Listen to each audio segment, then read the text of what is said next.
Glória a Deus, aleluia. Graça e paz, meus irmãos. Amém. Você pode se assentar, Deus te abençoe. Obrigado, gente. Pastor Cecel, vai ficar comigo aí? Amém, glória a Deus. Bom dia, meus irmãos, vocês estão felizes? O pastor Marcelo falou ali para mim que quem quiser que ele pague o almoço, chama ele aí no final, tá bom? Ele falou que está abençoado. Amém. Você pode fazer algo agora, olha para quem está do seu lado e fala assim: é você que Deus vai usar hoje? Se não for o pastor Marcelo, pode ser você. Amém? Estou te ajudando, irmão. Glória a Deus. Irmãos, eu queria agradecer primeiramente a Deus por nós estarmos aqui. Para quem não me conhece, eu sou o Lucas. Nós acabamos de chegar aqui na igreja junto com a minha esposa, a Louise, e nós estamos muito felizes. Eu não quero citar nomes aqui, mas nós fomos recebidos tão bem nessa casa. Nós viemos de São Paulo, acabamos de casar, e eu já me coloco à sua disposição. Se precisar de algo, a nossa casa, a nossa família está de portas abertas a você. Agradecendo ao pastor Ayrton, com a pastora Danusa, que nos recebeu tão bem. Foi feito a nós um convite para estarmos cooperando nessa linda igreja, irmãos, e não foi algo muito difícil de decidir. Eu confesso, nós oramos a Deus e nós acreditamos no pastor que está aqui, no corpo de obreiros dessa igreja, e é por isso que nós viemos. Amém? Eu sou grato a cada um que eu já pude conhecer. Eu tenho certeza que nós vamos viver em Deus coisas lindas aqui. Amém? Dois amém, um aleluia. Os irmãos estão tristes? Amém, amém. Glória a Deus. Vamos orar? Vamos orar, pedir para que Deus continue falando conosco. Hoje nós vamos falar sobre restauração. E eu tenho certeza que da forma que você chega, Jesus nunca mandou alguém embora do mesmo jeito que encontrou com ele. Amém? Deus, mais uma vez na tua presença nós vamos. Eis aqui o teu filho e essa é a tua igreja. Dentre todos os lugares que o Senhor está nessa hora, eu tenho certeza que o Senhor escolheu também a América do Sul, o Senhor escolheu o Brasil, o Senhor escolheu o estado de Minas Gerais, o Senhor escolheu Poços de Caldas, o Senhor escolheu a comunidade Vitória e Paz, para fazer notória a tua glória, a tua presença, o teu amor, a tua graça e a tua compaixão.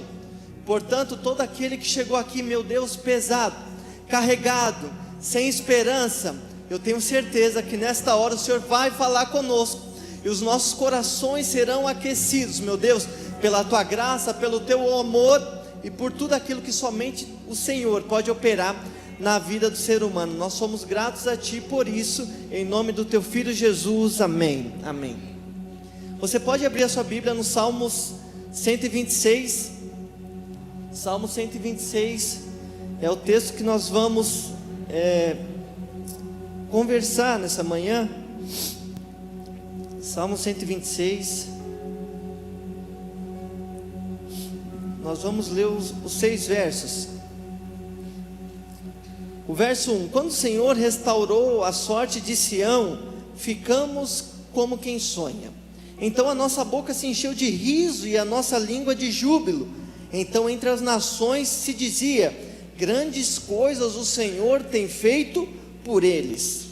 Com efeito, grandes coisas fez o Senhor por nós, por isso estamos alegres. Restaura, Senhor, a nossa sorte como as torrentes do Neguebe, ou como as correntes do Neguebe. Os que com lágrimas semeiam, com júbilo ceifarão. Quem sai andando e chorando enquanto semeia, volta com júbilo, trazendo a sua colheita. Glória a Deus. Irmãos, eu estava pensando quanto à mensagem que eu iria trazer para nós, e o que Deus queria transmitir à sua igreja, e me veio esse texto.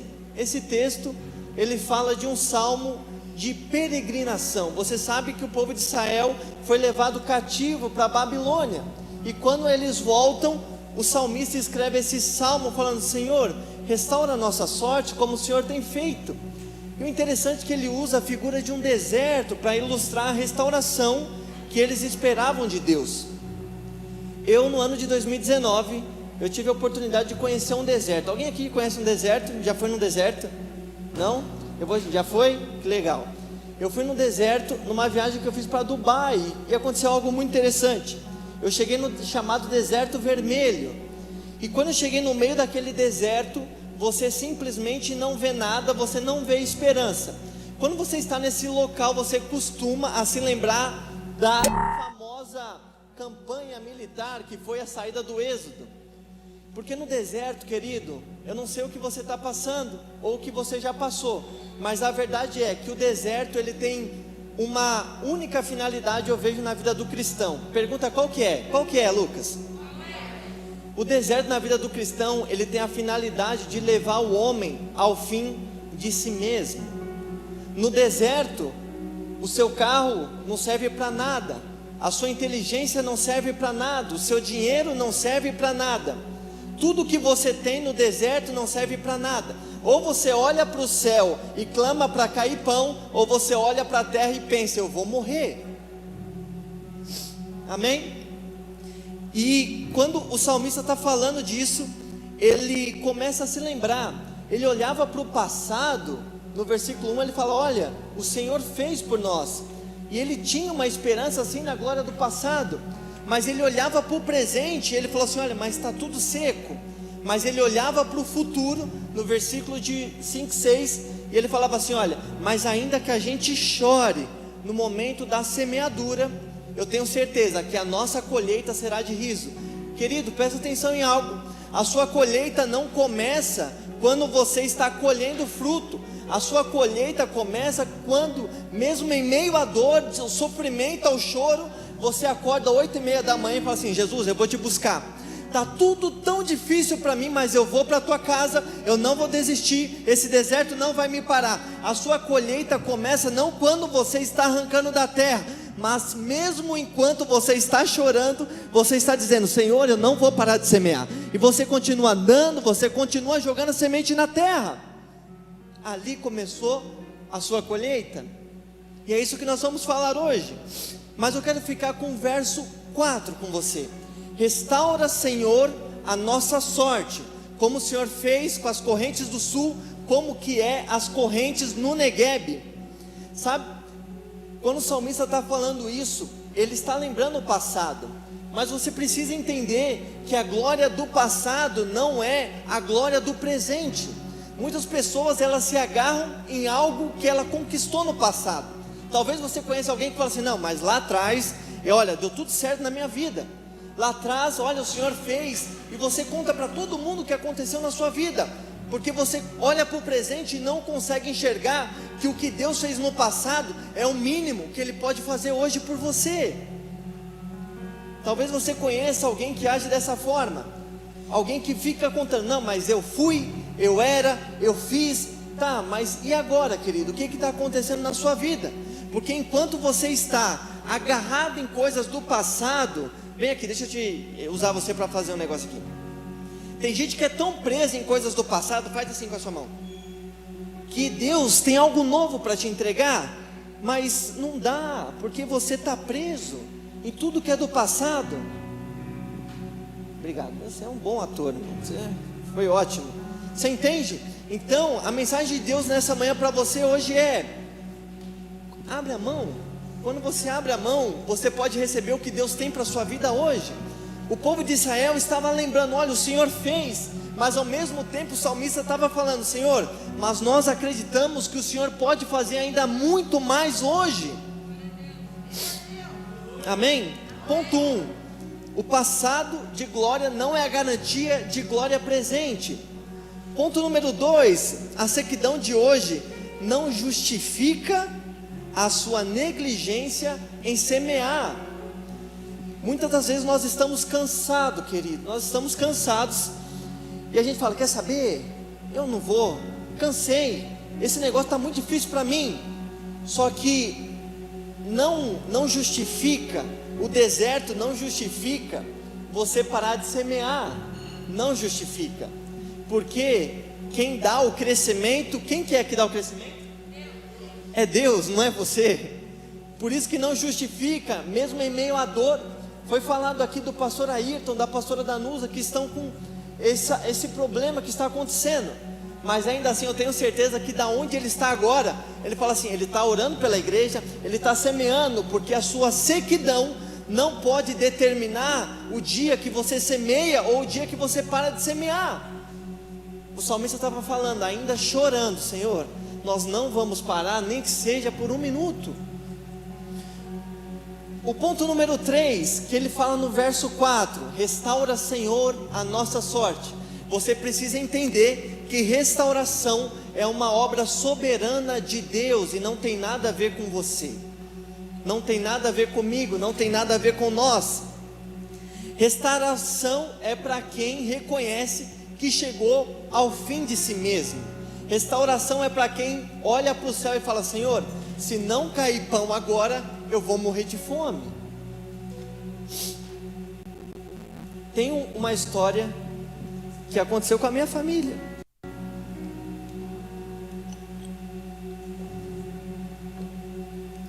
Há uns 15 anos atrás, aconteceu um acidente lá em casa. Eu com 29, eu tinha 12 anos, faz um pouquinho mais. Eu tinha uns 12 anos de idade, meu irmão mais velho tinha 13 e o mais novo tinha 8. Irmão, eu sou o filho do meio. Sabe o filho do meio? Não é aquele que o pai olha e fala: é meu primogênito. Nem o mais novo que a mãe fala: vem dormir com a mãe. Tipo assim, esse é o meu primogênito. A mãe fala: esse é o meu caçula. E o do meio fica assim, ó: eu estou aqui, eu sou o filho do meio. E aconteceu algo muito interessante. Estava tendo uma confraternização lá em casa. Meus pais são pastores e levaram os músicos lá para casa para fazer um churrasco. E nós tínhamos aqueles buguinhos. Sabe aquele buguinho que as crianças têm e tal? E andava bem meu buguinho. E minha mãe olhou e falou assim: olha, eu vou pegar esse buguinho aqui junto com a minha tia e uma outra pessoa, e nós vamos jogar vôlei lá na quadra das meninas. Tá bom. Aí ela subiu no buguinho, só que momentos antes eu cheguei pro meu pai e falei assim: olha pai, eu acabei de parar o buguinho na garagem porque o buguinho tá sem freio. Eu fui descer com o buguinho, tá sem freio. Meu pai: então deixa lá que depois eu vou ver o que está acontecendo. Só que minha mãe não sabia. Minha mãe pegou o buguinho com mais 2 pessoas e saiu. Aqueles fapinha, não sei se você conhece. Pois bem, para chegar na quadra do condomínio é um descidão assim, um descidão. E na hora que o buguinho começou a descer, o buguinho é para 100 quilos, 80 quilos, é infantil. Elas estavam o quê? 150, 160 quilos. O buguinho já estava sem freio. E o buguinho foi ladeira abaixo. A minha tia que estava dirigindo, ela não conseguiu perceber isso antes. E ela deixou o buguinho embalar. Quando o buguinho embalou, ela jogou o buguinho no meio fio ou na guia. E na hora que ela fez isso, minha mãe estava em pé atrás. Na hora que bateu, minha mãe foi arremessada longe, assim, longe. Ela foi de cabeça no asfalto, por cima, assim, ó, de cabeça. E daqui a pouco a segurança liga na minha casa e fala assim: olha, seu Marcos, a sua esposa sofreu um acidente. Meu pai é do Corpo de Bombeiros de São Paulo. E meu pai foi o primeiro a chegar. Meu pai conta que quando ele chegou, ele olhou e viu a minha mãe com a cabeça aberta no asfalto, sangue para tudo que é lado. Minha tia que estava dirigindo com o braço quebrado. E a mulher que estava no outro banco era que estava sacudindo, acudindo todo mundo ali. Só que quando meu pai chegou, ele viu a mulher que não aconteceu nada socorrendo minha tia, que estava apenas com o braço quebrado, e minha mãe morta lá no chão, que foi o que foi constatado depois. E meu pai olhou para ela e falou assim: ô Gisele, mas por que você não foi socorrer a Débora, que estava, né, mais machucada, e foi socorrer a Esther? Aí ela falou assim: olha, ô Marcos, eu olhei para a Esther, ela estava sozinha. Eu olhei para a Débora, tinha um homem todo de branco com a cabeça dela em cima do braço. Eu não sei como é a sua fé, querido, mas eu acredito que no meio do deserto existe um Deus que pega a sua cabeça e coloca em cima do braço dele. Amém? Aí meu pai chega, olha e começa a reanimar os médicos que tinham lá no condomínio. Chegou todo mundo, foi aquele alvoroço. E eu criança sem entender nada. Meu pai falou assim: vamos levar para o hospital. Colocou minha mãe dentro do carro e foi levar para o hospital. E meu pai foi fazendo tudo que ele sabia e tentava reanimar, e nada, e sem batimento, morta dentro do carro no banco de trás. Meu pai conta que quando ele chegou na frente do hospital, ele chorando, falou assim: olha, Jesus, acabou, eu tenho 3 filhos e eles precisam da mãe deles para serem criados, eu não sei mais o que eu faço, se for o Senhor, restaura a vida da minha esposa. E ele começou a orar, e naquele momento ele ouviu: eu sou Deus. E minha mãe pegou e deu um suspiro dentro do carro. Sabe por quê, querido? Deus só vai pôr a mão dele quando você tirar a sua. A gente fica tentando fazer tanta coisa, agora vai, e Deus está de lado olhando, falando: enquanto você tiver com a sua mão, a minha vai ficar aqui. Mas pastor Cecil, quando a gente tira, Deus olha e fala: agora não depende mais dele. Sabe por quê? Se dá certo enquanto você está com a sua mão, o homem é orgulhoso, você vai falar: é que eu sou muito bom. E ele fala: a minha glória, eu não divido ela com ninguém, eu te dou de tudo, mas a glória, ela pertence a mim. E foi todo um processo. Depois disso, ela está viva, mas a mensagem que eu quero te trazer hoje é: querido, você quer ver as coisas acontecerem? Olha para o céu, acredita na soberania de Deus, e acredita que sem Ele, você não pode fazer nada.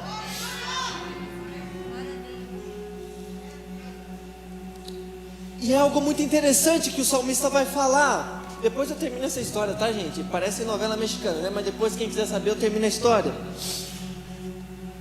E o salmista vai fazer uma comparação do deserto com a nossa vida. Ele fala: restaura, Senhor, a nossa sorte como as correntes do Negueb. O Negueb, se você não sabe, é um deserto que fica na Palestina. É o maior deserto da Judéia. E existe alguns fenômenos muito interessantes que acontecem lá. Geográfico. Porque no Negueb nunca chove diretamente dentro dele. Irmão Fábio, né? Nunca chove diretamente em cima dele, porque ele é como se fosse um vale. Então as nuvens carregadas passam por cima dele. Eu não vou saber te explicar a geografia porque isso acontece, querido, mas depois você dá um Google lá e digita Negueb que vai aparecer isso para você. Então as nuvens não se precipitam em cima dele. Só que ao final do deserto existe um monte de montanha. Então as nuvens vêm carregadas de água, nunca chove diretamente em cima dele, e ela se precipita na montanha e a água escorre. Sabe o que o salmista está falando? Restaura como as correntes do Negueb, porque nunca chove diretamente, ela se precipita na montanha e ela vem escorrendo e invadindo todo o deserto. O que eu quero dizer é o seguinte: talvez no meio do seu deserto você está olhando para o céu e falando: Senhor, será que é agora que vai chover na minha vida? E vai passando nuvem, e nada está acontecendo. Talvez você olhe para o lado, vê acontecer tudo na vida do outro. Porque é assim, querido, você já percebeu? Quando você está no deserto, acontece na vida de todo mundo, menos na sua. Fulano troca de carro, o outro casou. Quem aqui está no deserto da solteirice? A irmã, ela baixou a cabeça ali, está com vergonha, né? Fica calma, querido, tem solução. E você está no deserto, e você olha acontecer na vida de todo mundo, mas é só na sua que não acontece. Você olha a nuvem carregada e fala assim: Jesus, é agora. O que eu sempre busquei é agora que vai acontecer. E ela simplesmente passa e nada acontece. E você começa a se comparar. Você olha para o pastor Marcelo e fala assim: olha, o pastor Marcelo está bem. Ô Jesus, olha lá, está abençoando ele e nada. Querido, deixa eu te ensinar algo aqui. Comparação é a criatura olhando para o Criador, falando que ele tem errado durante a sua vida. Quando você se compara a alguém, ao que você vive com o que outra pessoa vive, você está dizendo: olha Deus, o Senhor está fazendo tudo errado na minha vida. Só que a gente não percebe essas coisas, porque vai passando nuvem. Só que chega uma hora que ela se precipita na montanha. E por que o salmista fala: olha, restaura a nossa sorte como as correntes do Negueb? Porque na hora que a nuvem se precipita na montanha, a água começa a escorrer lá, e eles vêm invadindo o deserto como se fosse uma cachoeira, querido. O que eu quero dizer para você é: ainda que você não esteja vendo, ainda que você não esteja sentindo, ainda que você não esteja percebendo nada acontecer, enquanto você está aqui num domingo pela manhã achando que nada está acontecendo, tem uma nuvem que está se encontrando com a montanha, e começou uma enxurrada lá na montanha. No deserto nada está acontecendo, mas na montanha está caindo água. Aonde você está tudo parado, está tudo dando errado, fui mandado embora, está acabando o dinheiro, mas lá na montanha tem uma correnteza que está descendo, querido. Eu não estou falando uma mensagem aqui para deixar você alegre, feliz. Eu estou falando, enquanto você está aqui, a soberania de Deus está agindo, e a graça dele está caindo lá na montanha, e ela vai invadir o deserto, seja lá qual seja o que você esteja passando. Amém? Você recebe isso? E acontece algo ainda mais interessante, algo mais interessante. O deserto começa a ser inundado pela enxurrada. É por isso que o salmista fala: olha, restaura como acontece lá no Negueb.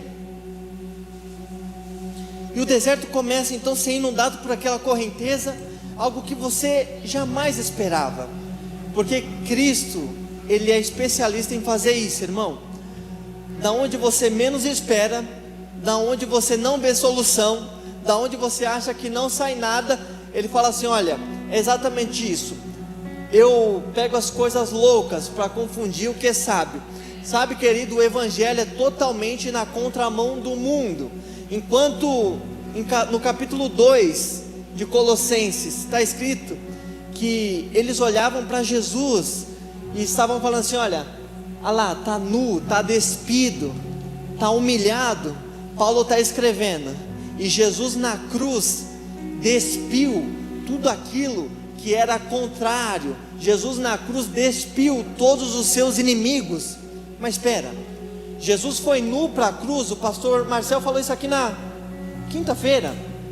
Jesus foi nu para a cruz, literalmente. Só que o que Paulo escreve não é falando assim: olha, Jesus realmente estava humilhado lá, querido. Não, o que está escrito é: e Jesus na cruz despiu todos os seus inimigos. Jesus, sabe por quê, querido? Enquanto o mundo está falando é um fracasso, Jesus está falando, não, é vitória. Enquanto está todo mundo falando assim: olha, vai morrer, Jesus está falando, vai nada, está passando por um processo, esse aí vai viver. Enquanto está todo mundo olhando, falando, não vai dar nada, Ele fala assim: ó, esse daí eu chamei para governar. Enquanto tem alguém na prisão falando assim: ó, vai morrer lá sozinho, Jesus está falando, vai nada, alguém vai sonhar, eu vou pôr ele para interpretar, e é ele que vai conduzir o meu povo. É isso que acontece. Eu não sei com qual palavra você chegou aqui nessa manhã, desacreditado, mas eu quero te dizer: o evangelho é totalmente fora do padrão que a gente está acostumado a ver nesse mundo.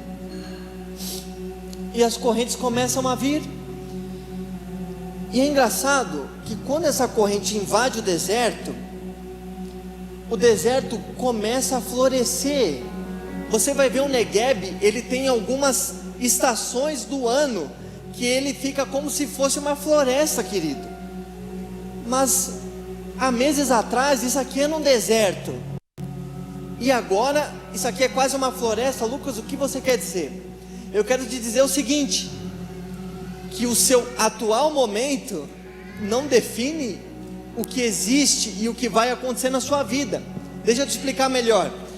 Quando a corrente invade, que começa a nascer árvores, no Negueb nasce árvore, querido. Acredite você ou não, nasce árvore significa uma única coisa: aonde parecia ter dado a última instância de falência, não acabou. Porque se volta a florescer, significa que mesmo em meio a toda aquela sequidão, existe uma raiz lá por baixo que falou assim: olha, você não vai parar, você vai continuar. Ele só volta a florescer porque existia uma raiz por baixo de tudo aquilo que parecia estar perdido. Você acha que está difícil demais, você acha que acabou, você acha que a sua vida não tem como dar certo. Jesus está falando para você: olha, ainda existe uma raiz aí dentro. Eu plantei algo aí dentro que não te deixa parar. Eu plantei algo aí dentro que no momento mais difícil da sua vida você vai falar assim: eu carrego uma semente, e no momento certo a enxurrada de Deus vai encontrar a minha vida, e eu vou voltar a florescer. Glória a Deus. Querido, é possível você viver o melhor dia da sua vida dentro da sua pior temporada. É possível você viver o melhor dia da sua vida dentro da sua pior temporada. Lucas, isso está na Bíblia? Está na Bíblia. Sansão está amarrado nas duas colunas principais do templo de Dagon, e ele fala assim: olha, me coloca lá. Me colocaram ele, e naquele dia está escrito que Sansão matou mais na sua morte do que durante toda a sua vida. Na pior temporada de Sansão, ele viveu o melhor dia da vida dele. Eu não sei, querido, eu não sei como vai ser, quando vai ser e da forma que Deus vai fazer, mas eu sei que se Ele prometeu, e Ele promete na palavra dEle, Ele vai fazer. E é isso que o salmista está falando. Ele está falando, mesmo em meio ao choro, Deus transforma choro em gritos de alegria. Ele é bom nisso, Ele é bom nisso. Como igreja, queridos, eu quero aplicar isso para a nossa comunidade, para a nossa igreja. Falei muito da sua vida particular também.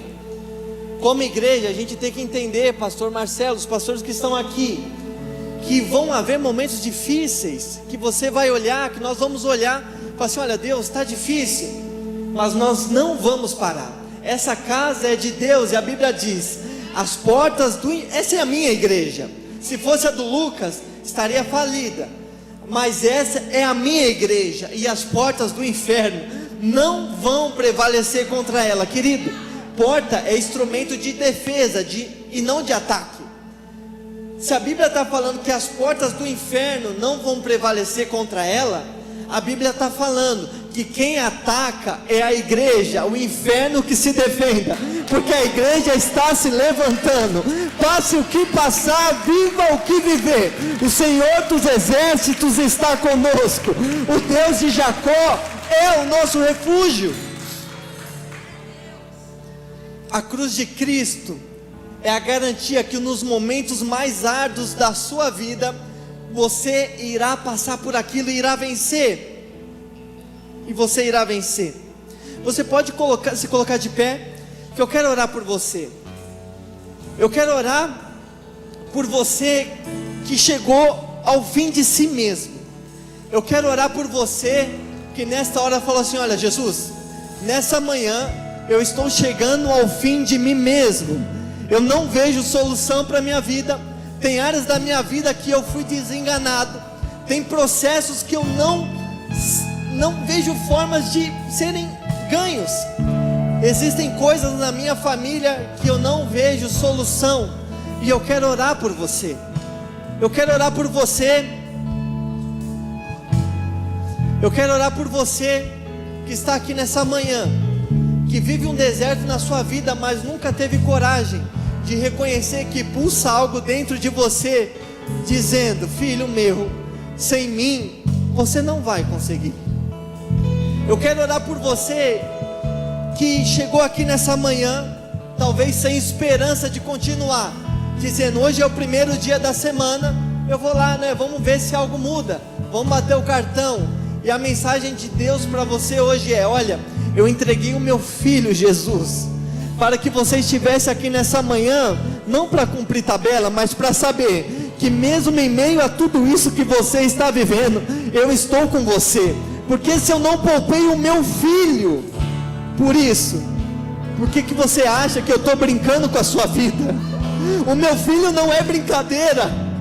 A vida do meu filho não estava sobrando aqui, ele não estava me incomodando. Eu entreguei ele para você saber que mesmo em meio ao deserto, eu preparei uma enxurrada de bênção, de milagre, de vitória e de conforto para o teu coração. Eu quero orar por você. Você pode vir aqui na frente.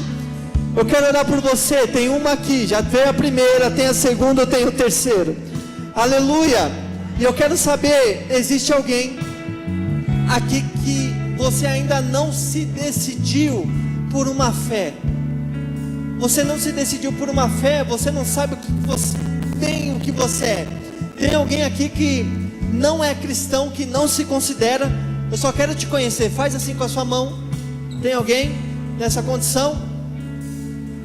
Tem alguém que não professa a Cristo ainda como seu Salvador? Ninguém? Todos salvos, glória a Deus.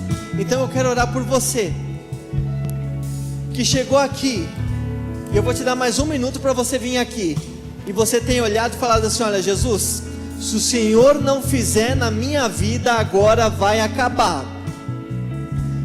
Você que reconhece isso, que se não for Ele, e aqui são causas, eu tenho certeza, específicas, sabe, querido, tem gente chorando aqui na frente, e é o que o salmista fala: olha, quando você semeia com lágrima, você pode ter certeza que a colheita é com alegria.